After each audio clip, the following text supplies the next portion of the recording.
Mike, pour toi, c'est quoi le livre religieux qui fait le plus de sens entre Kybalion puis le livre des morts des Égyptiens? OK.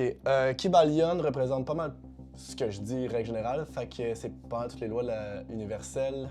Le livre des morts des Égyptiens, c'est vraiment plate à lire. Il y a vraiment comme des grosses représentations de la vie après la mort, mais c'est fucking plate à lire, fait que Kybalion.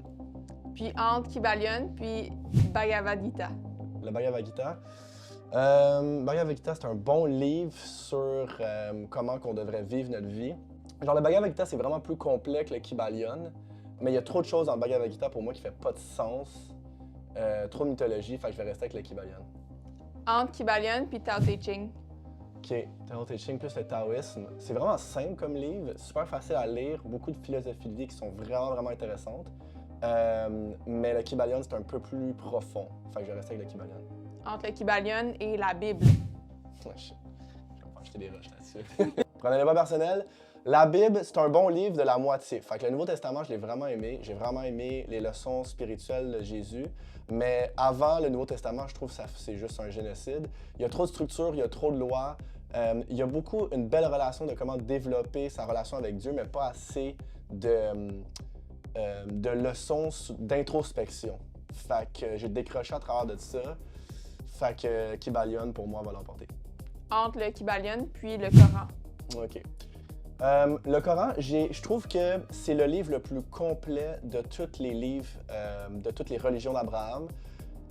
Sa spiritualité est vraiment bonne.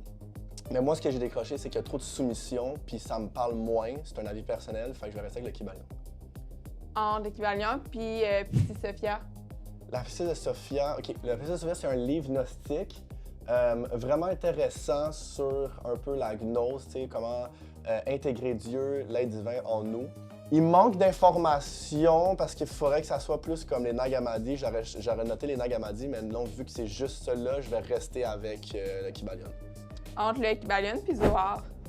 Le Zohar, je l'ai pas lu au complet, mais ce que j'aime vraiment du Zohar, c'est que c'est comme une forme mystique de la Torah.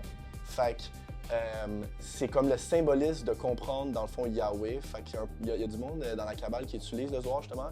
Puis je trouve que c'est vraiment intéressant, vraiment plus complexe que le Kybalion. Ça remporte haut la main, dans le fond, en termes de profondeur, mais j'ai pas assez de connaissances pour comme... Quand même, je vais quand même y aller avec le Zohar parce que c'est vraiment intéressant. OK, entre le Zohar puis le livre d'Enoch. Le livre d'Enoch, c'est un bon livre aussi. C'est pas pour rien qu'il a été retiré des livres canoniques de la Bible. Si vous voulez comprendre les anges déchus puis